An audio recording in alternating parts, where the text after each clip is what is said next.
সংস্কার নিয়ে ঐকমত্য কমিশনের সঙ্গে বিএনপির বৈঠককাল, বন্ধ হচ্ছে স্বৈরাচার আসার সুযোগ।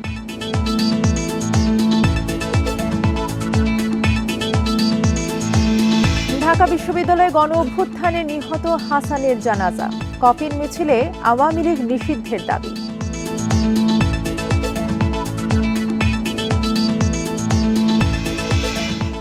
বিশ্ব ইজতেমায় লাখো মুসল্লির জুমার নামাজ, ভাগ্য রজনীতে রাত কাটবে ইবাদত বান্দিগিতে।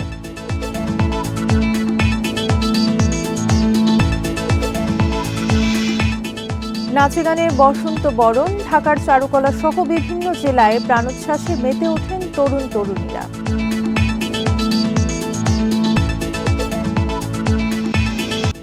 স্বাগত সংবাদ সন্ধ্যায়, সঙ্গে আছি তাসনিমে জান্নাত অর্থী। শিরোনাম শুনছিলেন, এবারে পুরো খবর। দেশে যেন আর কখনো স্বৈরাচার মাথা চারা দিয়ে উঠতে না পারে, সেই অনুযায়ী সংস্কার হচ্ছে। আর রাজনৈতিক দলগুলোর সঙ্গে ঐকমত্য কমিশনের আলোচনা শুরু হচ্ছে কাল, জানিয়েছেন শিল্প উপদেষ্টা আদিলুর রহমান খান। সকালে ৮৩ স্বৈরাচার পতন আন্দোলনের শহীদদের শ্রদ্ধা জানিয়ে সব দলকে ঐক্যবদ্ধ থাকার আহ্বান জানান ছাত্রনেতারা। স্বৈরাচার প্রতিরোধ দিবসে শিক্ষা চত্বরে শহীদদের স্মরণ করলেন নানা ছাত্র সংগঠনের নেতাকর্মীরা। এই সময় তারা বলেন, ৯০ ও ২৪-এর স্বৈরাচার পতনের আন্দোলন একই সূত্রে গাঁথা। তাই সব ষড়যন্ত্র মোকাবেলা করেই রাজনৈতিক দলগুলোকে ঐক্যবদ্ধ থাকতে হবে। একটি নির্বাচন দিয়ে জনগণের সরকার কায়েম হবে এবং জনগণ এই সরকার পরিচালনা করবে, এটাই আজকে জনগণের প্রত্যাশা। 14ই ফেব্রুয়ারি 90-এর গণ অভ্যুত্থানের ধারাবাহিকতা হচ্ছে এই জুলাইয়ের গণ অভ্যুত্থান। আমাদের মুক্তিযুদ্ধের ধারাবাহিকতা হচ্ছে এই জুলাইয়ের গণ অভ্যুত্থান। নির্বাচিত সরকার সেই তিনি শেখ হাসিনা একই তার চাইতে আরো নতুন নতুন কলা কৌশল নিয়ে বানোয়াট ভোট করে, রাতের অন্ধকারে ভোট করে স্বৈরাচারকে দীর্ঘায়িত করার চেষ্টা করেছেন। এই সময়ে অন্তর্বর্তী সরকারের শিল্প ও গণপূর্ত উপদেষ্টা জানান, দেশে যেন আর ফ্যাসিবাদ মাথাচাড়া দিতে না পারে তেমন সংস্কারের কথা। বাংলাদেশ কখনোই আর ফ্যাসিবাদের দিকে ফিরে যাওয়ার সুযোগ রাখবে না। বাংলাদেশের যারা আইন প্রণেতা হবেন, তারা বাংলাদেশের আইন কানুন সংবিধান এমনভাবেই প্রস্তুত করবেন যেন ফ্যাসিবাদ আর কখনোই মাথাচাড়া দিয়ে উঠতে না পারে। এই সময় ২৪-এর আন্দোলনকে দেশের গণতন্ত্রকামী মানুষের ধারাবাহিক আন্দোলনের ফসল বলেও অভিহিত করেন ছাত্রনেতারা। Arafatur Rahman, independent news, Dhaka. রাজনৈতিক শক্তিকে অবজ্ঞা করলে দেশে চরমপন্থা তৈরি হতে পারে বলে শঙ্কা প্রকাশ করেছেন বিএনপির সিনিয়র যুগ্ম মহাসচিব রুহুল কবির রিজভী। এদিকে অন্তর্বর্তী সরকারের দেওয়া সময়ে নির্বাচনের জন্য বিএনপি প্রস্তুত বলে মন্তব্য করেছেন বিএনপির স্থায়ী কমিটির সদস্য মির্জা আব্বাস। শুক্রবার রাজধানীর নয়াপল্টনে বিএনপির কেন্দ্রীয় কার্যালয়ে আলাদা অনুষ্ঠানে এসব মন্তব্য করেন দুই নেতা। শবে বরাত উপলক্ষে শুক্রবার দুপুরে নয়াপল্টনে দলের কেন্দ্রীয় কার্যালয়ের নিচে মিলাদ মাহফিলের আয়োজন করে বিএনপি। সেখানে দলের সিনিয়র যুগ্ম মহাসচিব রুহুল কবির রিজভী বলেন, সংস্কার প্রয়োজন, তবে গণতন্ত্রকে প্রাতিষ্ঠানিক রূপ দিতে দ্রুত সময়ে তা শেষ করে নির্বাচন দেওয়ার আহ্বান জানান তিনি। যদি আপনারা রাজনৈতিক শক্তিকে যদি খাটো করেন, রাজনৈতিক শক্তিকে যদি অবজ্ঞা করেন, তাহলে আপনার চরমপন্থা উত্থান হয়। চরমপন্থা শুধু বাম দিক দিয়ে আসে না, ডান দিক দিয়েও আসে, এটা মাথার মধ্যে দিয়ে মাথায় রাখতে হবে। এদিকে ঢাকা মহানগর দক্ষিণ বিএনপির প্রাথমিক সদস্যপদ নবায়ন কার্যক্রমের উদ্বোধনী অনুষ্ঠানে দলের স্থায়ী কমিটির সদস্য মির্জা আব্বাস বলেন, অন্তর্বর্তী সরকারের দেয়া সময়ে নির্বাচনের জন্য বিএনপি প্রস্তুত। এই সরকারকে বিভ্রান্ত করার জন্য বিভিন্ন রাজনৈতিক দল বিভিন্নভাবে নির্বাচন নিয়ে বিভিন্ন কথা বলছেন, এই সরকারকে অস্বস্তির অবস্থা ফেলে দিচ্ছেন। আমরা এই সরকারকে বলতে চাই, আপনারা ডিসেম্বরের ঘোষণা দিয়েছেন, ডিসেম্বরে নির্বাচন দিন, আমরা সকল সময় নির্বাচনের জন্য প্রস্তুত। এ সময় ষড়যন্ত্রের পথ ছেড়ে সুষ্ঠু নির্বাচনের স্বার্থে অন্তর্বর্তী সরকারকে সহযোগিতার জন্য সবার প্রতি আহ্বান জানান মির্জা আব্বাস। একটি বিব্রতকর অবস্থায় ফেলে দিতে চেষ্টা করছে। Jahanara Parvin, independent news, Dhaka. জামায়াতে নিবন্ধনের জন্য এখনো আদালতে লড়াই করতে হচ্ছে। দেশের জন্য লজ্জাজনক বলে মন্তব্য করেছেন জামায়াতের আমির ডাক্তার শফিকুর রহমান। বিকেলে নরসিংদীর সাটিরপাড়া কালীকুমার ইনস্টিটিউট মাঠে জনসভায় এই কথা বলেন তিনি। জামায়াতের আমির বলেন, ফ্যাসিবাদের বিরুদ্ধে মাথা নত না করার অপরাধে জামায়াতে ইসলামীর নিবন্ধন ও প্রতীক বাতিল করেছে বিগত সরকার, এখনো তা ফেরত দেওয়া হয়নি। নির্বাচনে পেশি শক্তি আর কালো টাকার খেলা চলবে না জানিয়ে শফিকুর রহমান বলেন, জনগণের অধিকার প্রতিষ্ঠার জন্য ভোটার তালিকা সংশোধন করতে হবে, যারা ভুয়া ভোটার তাদের বাদ দিতে হবে।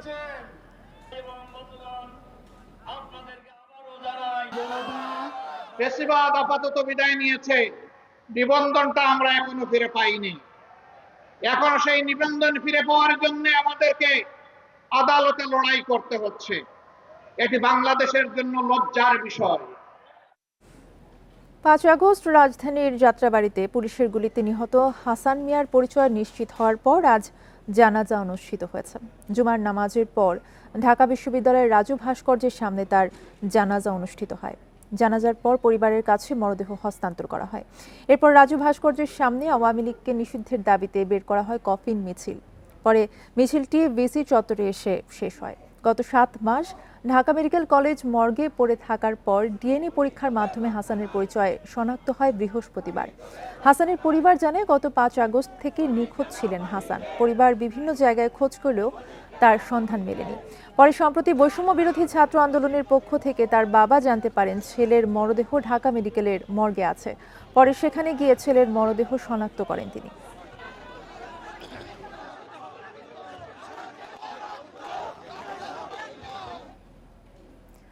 বাংলাদেশের রাজনৈতিক পট পরিবর্তনে মার্কিন ডিপ স্টেটের কোনো ভূমিকা ছিল না বলে জানিয়েছেন মার্কিন প্রেসিডেন্ট ডোনাল্ড ট্রাম্প। তবে এ প্রশ্নে কোনো মন্তব্য করেননি ভারত প্রধানমন্ত্রী নরেন্দ্র মোদী। বৃহস্পতিবার হোয়াইট হাউসে 2 শীর্ষ নেতার বৈঠকে উঠে আসে এই প্রসঙ্গ। এ সময় মার্কিন প্রেসিডেন্টের কাছে বাংলাদেশ ইস্যুতে জানতে চান এক সাংবাদিক। এর জবাবে ট্রাম্প স্পষ্ট করেই জানান, সেখানকার পট পরিবর্তনে ডিপ স্টেটের কোনো ভূমিকা ছিল না। ভারতের প্রধানমন্ত্রী দীর্ঘদিন বিষয়টি নিয়ে কাজ করেছেন বলেও জানান তিনি। তাই বিষয়টি নরেন্দ্র মোদী ভালো বলতে পারবেন বলে জানান ট্রাম্প। তবে এ নিয়ে কোনো মন্তব্য করেননি মোদী। কথা বলেন ইউক্রেন ইস্যুতে।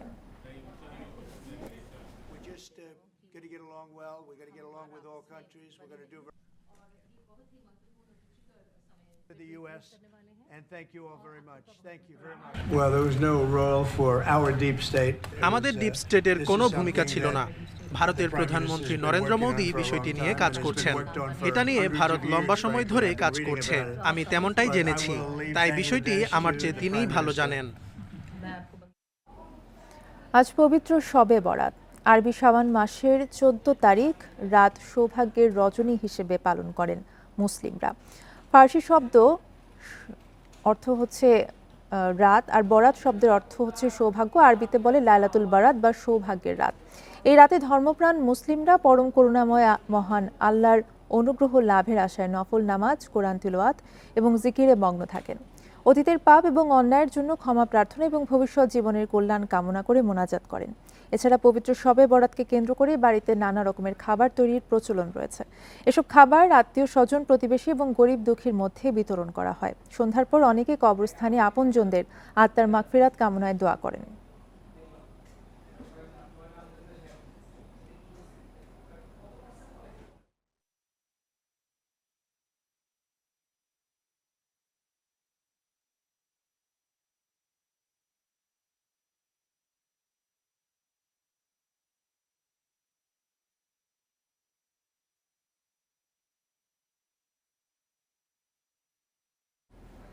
এ বিষয়ে আরো জানাতে আমাদের সাথে ঢাকার বায়তুল মোকাররম থেকে আছেন সহকর্মী ইকরামুল কবির। ইকরামুল কবির, এই শবে বরাতের রাতে মসজিদগুলোতে দেখা যায় যে ধর্মপ্রাণ মুসল্লিরা ইবাদত বন্দিকিতে ব্যস্ত থাকেন। কি পরিমাণ মুসল্লির ভিড় দেখছেন সেখানে, কি অবস্থা দেখছেন?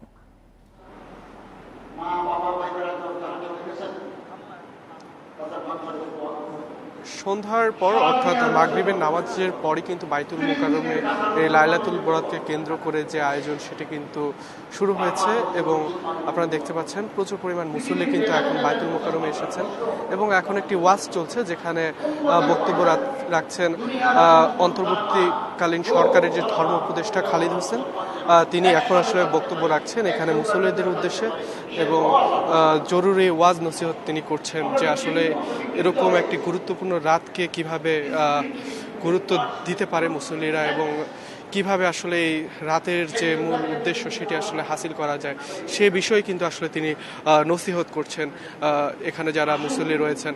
এবং তিনি যে আহ্বানটি জানিয়েছেন যে এই আজকে যে শবে বরাত সেটিকে নিয়ে আসলে বাড়াবাড়ি যেন না করা হয়, আসলে এটি একটি ধর্মীয় ভাব গম্ভীর্যের রাত। তিনি বলেছেন যে যতটা সম্ভব এটিকে আসলে আমলের মাধ্যমে নামাজের মাধ্যমে কোরআন তেলাওয়াতের মাধ্যমে এই রাতের যে গুরুত্ব সেটি যেন প্রত্যেকটা মুসল্লি পালন করতে পারে। এবং আপনি দেখে থাকেন একটা অপসংস্কৃতি কিন্তু রয়েছে যেটি এই শবে বরাতকে কেন্দ্র করে অনেকে বাজি ফোটানো, আতশবাজি এই সকল কাজ থেকে আসলে তিনি দূরে থাকতে বলেছেন। একই সাথে তিনি বলেছেন অনেক সময় দেখতে পারি যে হালুয়া রুটি এইসব বিষয় নিয়ে আসলে অনেকে ব্যস্ত থাকেন। তিনি বলছেন আসলে এই সকল বিষয় আসলে কোনো ফায়দা নেই, এই রাতে আসলে বেশি করে ইবাদত করতে হবে এবং এই ইবাদতের মাধ্যমে এই রাতটি অর্থাৎ ফজর পর্যন্ত, কারণ আজকের রাতটি একটি ক্ষমার রাত। আল্লাহ তাআলা যারা মুশরিক এবং যাদের মনে বিদ্বেষ রয়েছে এই দুই শ্রেণীর মানুষ ছাড়া সবাইকে আল্লাহ তাআলা এই রাতে ক্ষমা চাইলে তিনি ক্ষমা করে দিবেন বলে কিন্তু তিনি আশ্বস্ত করেছেন। তাই এই রাতটিকে সম্পূর্ণ গুরুত্ব দিয়ে ইবাদতে মশগুল থাকার প্রতি কিন্তু আলেম ওলামারা সবসময় আহ্বান জানান। জি ইকরাম, ধন্যবাদ আপনাকে। এই বিষয়ে আরো জানাতে চট্টগ্রাম থেকে আমাদের সাথে যুক্ত হবেন সহকর্মী আলমগীর সবুজ। সবুজ, লাইলাতুল বারাতকে কেন্দ্র করে চট্টগ্রামে কি আয়োজন রয়েছে?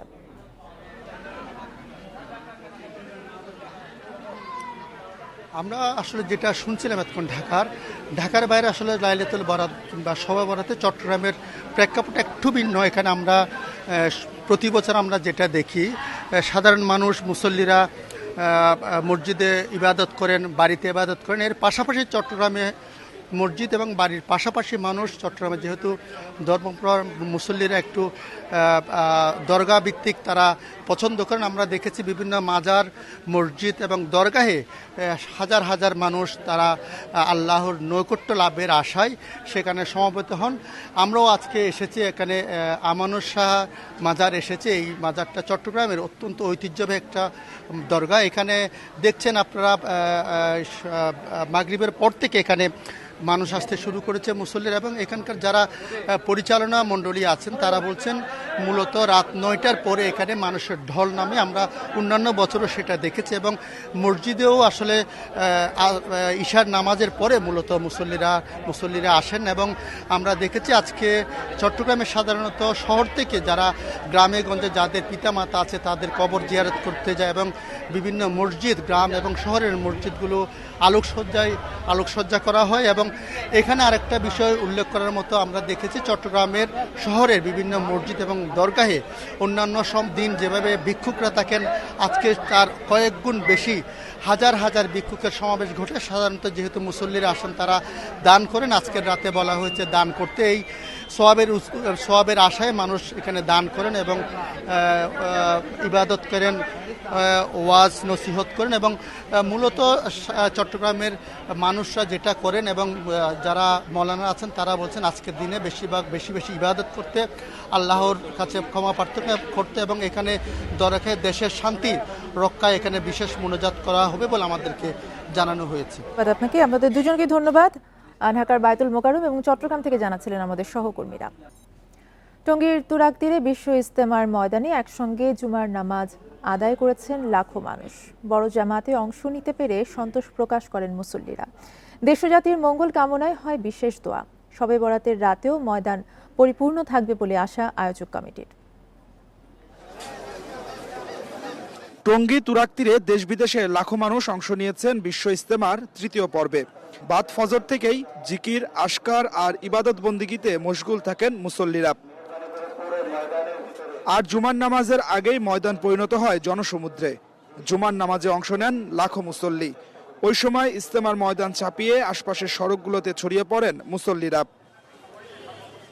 ইজতেমা ময়দানে দেশের বৃহত্তম জুমার নামাজে ইমামতি করেন মাওলানা সাদের ছেলে মাওলানা ইউসুফ বিন সাদ। ভাই যে আল্লাহ তাআলা আমাদেরকে ইজতেমা করার জন্য তৌফিক দান করছেন, অনেক বাধা বিধি আসছে, আল্লাহ তাআলাই করাইছেন। উম্মতি মুহাম্মদী সবাই দিন পায়ে যা, সবাই জান্নাতি হইতে পারি, এই একটা উদ্দেশ্যে আমরা এখানে সমাবেশ হইতেছি। এদিকে ইজতেমা ময়দানে হামলার গুজব ছড়িয়ে একটি মহল ভীতি সৃষ্টির চেষ্টা করে বলে অভিযোগ মাওলানা সাদ অনুসারীদের। অপপ্রচার চালাচ্ছে যেখানে কোনো হামলা হতে পারে, এটা পুলিশ কমিশনার সাহেব বলছে এটা সম্পূর্ণ একটা ভিত্তিহীন, যাতে আমাদের এখানে মানুষের উপস্থিতি কম হয় এই জন্য একটি চিহ্নিত মহল তারা অপপ্রচার চালিয়ে এখানে যাতে মুসল্লিরা না আসে এইভাবে তারা অপপ্রচার চালাচ্ছে। তবে ইজতেমা মাঠে কোনো নিরাপত্তা ঝুঁকি নেই বলে জানান জিএমপি কমিশনার। নেওয়া হয়েছে বাড়তি নিরাপত্তা ব্যবস্থাও। আমরা সিসিটিভি এবং ড্রোনের মাধ্যমে আমরা সার্ভেলেন্স করছি। আমরা সাদা পোশাকেও প্রচুর পরিমাণে ফোর্স নিয়োগ করেছি, যাতে এই কোনো দুষ্কৃতিকারী যদি ঢুকে যায় তাদেরকে আমরা চিহ্নিত করার জন্য। শুক্রবার বাদ ফজর ভারতের নিজামুদ্দিনের মাওলানা আব্দুস সাত্তারের আমবয়ানের মধ্য দিয়ে শুরু হয় আনুষ্ঠানিকতা। রোববার আখিরি মোনাজাতের মধ্য দিয়ে শেষ হবে এবারের 58তম বিশ্ব ইজতেমা। টঙ্গীর তুরাগ তীরে চলছে মাওলানা সাদ অনুসারীদের বিশ্ব ইজতেমার ৩য় পর্ব। রোববার আখিরি মোনাজাত পরিচালনা করবেন মাওলানা সাদের বড় ছেলে মাওলানা ইউসুফ বিন সাদ। এখানে আসা মুসল্লিরা বলছেন, তাবলীগ জামাত নিয়ে যে ভেদাভেদ তৈরি হয়েছে তা দ্রুত নিরসন করে এক হোক বিশ্ব ইজতেমার ময়দান। Adilur Rahman, independent news, Tongi, Gazipur. ফাল্গুনের আভায় বর্ণিল রাজধানী। ঋতুরাজকে বরণে চারুকলার বকুলতলায় হয়েছে বসন্ত উৎসব। বড়দের সঙ্গে তাতে সামিল হয়েছেন শিশু কিশোররাও। এছাড়া পুরো বিশ্ববিদ্যালয় এলাকায় ছিল রঙের ছটা। চোখে পড়ার মতো ভিড় ছিল ফুলের দোকানে।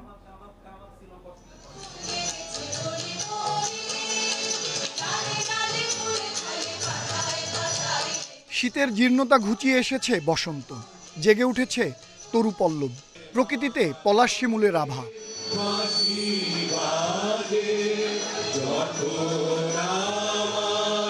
ঋতুরাজকে বরণে ঢাকা বিশ্ববিদ্যালয়ের চারুক বসন্ত উৎসব।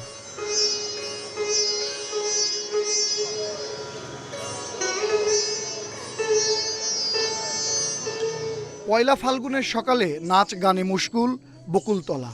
বসন্ত বরণে বাবা মায়ের হাত ধরে এসেছে শিশু কিশোরেরা। আমরা সবাই এখানে এসেছি নৃত্য করতে, অনুষ্ঠান উপভোগ করতে। মা বাবার সাথে এসেছি, আমি যে চারুকলা এসেছি, আর বসন্ত উৎসব হবে, নাচ গান হবে, এগুলো দেখব। আমার দুই মেয়েকে নিয়ে আসছি, ওদের আমি চাই এগুলো শিখাতে, যে আমাদের দেশের কালচারটা।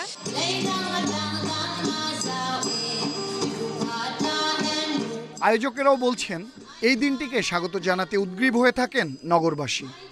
সারা পৃথিবীতে আছে বকুলতলা বসন্ত উৎসবের একটি আলাদা মাত্রা আছে। এই মাত্রাটা আমি সারা পৃথিবীতে দিতে চাই, আমাদের সমাজের কাছে দিতে চাই, একেবারে ছোট ছোট বাচ্চাদের কাছে একেবারে শিশু মনে ঢুকিয়ে দিতে চাই। চারুকলা ছাড়াও বসন্তের ছোঁয়া লেগেছিল গোটা বিশ্ববিদ্যালয় এলাকায়। চোখে পড়ার মতো ভিড় ছিল ফুলের দোকানে। ভালোবাসার জন্য বাঙালি কালচার বিদেশি কালচার কেন লাগবে? ভালোবাসা সবার জন্য। ভালোবাসা তো সার্বজনীন এবং এটা প্রতিদিনই ভালোবাসা, নির্দিষ্ট কোনো দিন বা ক্ষণ স্পেসিফিকভাবে ভালোবাসা হয় না। শীতের নির্জনতার খোলস ভেঙে বসন্ত প্রকৃতিতে ফিরিয়ে আনে নতুন কুড়ি, দেয় নবপ্রাণ। বসন্ত আর ভালোবাসার মিশেলে দিনটি উদযাপন করছে নগরবাসী। এই উৎসব অসাম্প্রদায়িক চেতনায় নতুন মাত্রা যোগ করবে এমন প্রত্যাশা সবার। আনোয়ার সাদাত নূর, ইন্ডিপেন্ডেন্ট নিউজ, ঢাকা। বাংলাদেশের ভেতরে ঢুকে 5 বাংলাদেশি কৃষককে পেটানোর অভিযোগ উঠেছে বিএসএফের বিরুদ্ধে। দুপুরে কুড়িগ্রামের ফুলবাড়ী উপজেলার বালাতারি সীমান্তে এই ঘটনা ঘটে। স্থানীয়রা জানান, দুপুরে ভারতের নারায়ণগঞ্জ 138 ব্যাটালিয়নের বিএসএফ সদস্যরা কাঁটাতার পার হয়ে বাংলাদেশের প্রায় 500 গজ ভেতরে প্রবেশ করে। এ সময় স্থানীয় কৃষকেরা প্রতিবাদ করলে দুই পক্ষের কথা কাটাকাটি হয়। পরে বিএসএফ সদস্যরা লাঠিচার্জ শুরু করলে শামসুল হক, জাবেদ আলী, তাজুল ইসলাম, কাশেম আলী ও রিপন নামের 5 বাংলাদেশি আহত হন। এ সময় স্থানীয়রা লাঠি হাতে জড়ো হতে শুরু করলে স্থান ত্যাগ করে বিএসএফ সদস্যরা। বিষয়টি খতিয়ে দেখা হচ্ছে বলে জানিয়েছে BGB.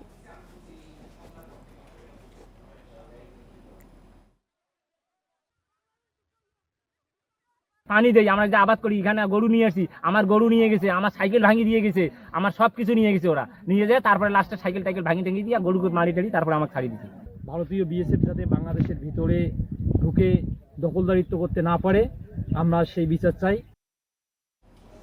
Operation devil হান্টে Gazipur, Lakshmipur ও বাগেরহাট সহ ৬ জেলায় আরও ৫৫ জনকে গ্রেফতার করেছে যৌথ বাহিনী। বৃহস্পতিবার মধ্যরাত থেকে শুক্রবার সকাল পর্যন্ত অভিযানে গাজীপুর মহানগর পুলিশ গ্রেফতার করেছে ১৫ জনকে, আর জেলা পুলিশ ৮ জনকে গ্রেফতার করে। এ নিয়ে গাজীপুরে ৬ দিনে গ্রেফতার ৩৫৭ জন।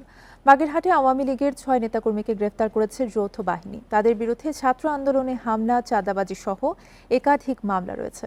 লক্ষ্মীপুরে অভিযানে গ্রেফতার হয়েছে ৫ জন। এই নিয়ে জেলায় মোট গ্রেফতার ৪১ জন। এছাড়া মেহেরপুরে ৪, পিরোজপুরে ৫ ও খাগড়াছড়িতে ১২ জনকে গ্রেফতার করেছে যৌথ বাহিনী।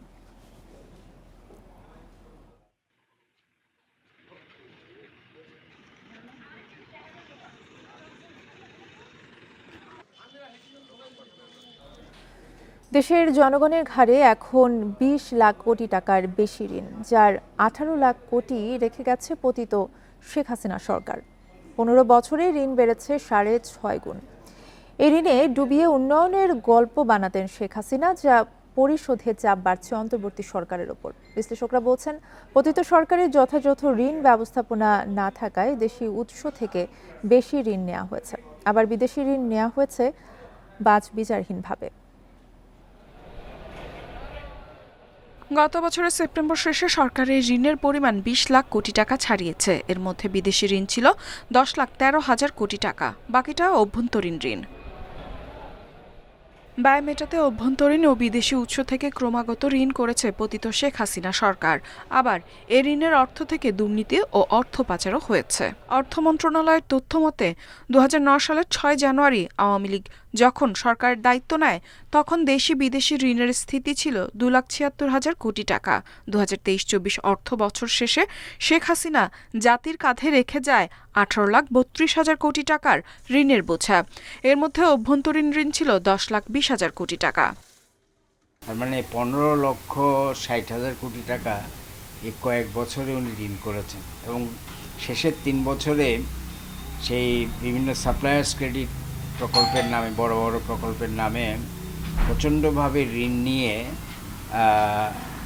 মানে ঋণকে $100 বিলিয়ন পার করে দিয়েছে। অতএব এই যে একটা ঋণের সাগরে ডুবিয়ে খামখেয়ালি কতগুলো মেগা প্রকল্পের মাধ্যমে যে উন্নয়নের গল্প রচনা করেছেন। অর্থনীতিবিদরা বলছেন, গত ৫ আগস্ট পালিয়ে যাওয়ার আগে হাসিনা প্রতি বছর মাথা পিছু জিডিপির উচ্চ প্রবৃদ্ধি দেখিয়েছেন, যাকে জনগণের সঙ্গে বড় ধরনের প্রতারণা বলে মনে করেন তারা। হাসিনার শাসনামলে নেওয়া হয় একের পর এক মেগা প্রকল্প। প্রতিটি মেগা প্রকল্পে প্রকৃত ব্যয়ের ৩-৪ গুণ বেশি ব্যয় দেখানোর মাধ্যমে আত্মসাৎ করা হয় লাখ লাখ কোটি টাকা। অর্থগুলো আত্মসাৎ করে বিদেশে নেওয়া হয়েছে, তার বিরুদ্ধে অন্তত ব্যাংকিং সেক্টর যাতে কলাপস না করে, একটা মেলডাউনের সৃষ্টি না হয়, সেজন্য বর্তমান সরকার চেষ্টা করে যাচ্ছে। বর্তমান যে বাংলাদেশ ব্যাংকের গভর্নর, তিনি খুব সাহসী পদক্ষেপ নিয়ে মোটামুটি ব্যাংকিং সেক্টরে একটা স্বস্তির আবহাওয়া ফিরিয়ে এনেছেন, কিন্তু অর্থনীতিতে প্রবৃদ্ধি অনেক কমে যাবে। বিশাল অঙ্কের ঋণের স্থিতি পরিশোধের দায় মেটাতে কমপক্ষে আগামী ১ দশক দেশের অর্থনীতি বিপর্যয়কর পরিস্থিতিতে ডুবে থাকবে বলে আশঙ্কা বিশ্লেষকদের। ইফফাত আরা, ইন্ডিপেন্ডেন্ট নিউজ। এই ছিল এখনকার সংবাদের সাথে থাকার ধন্যবাদ সবাই।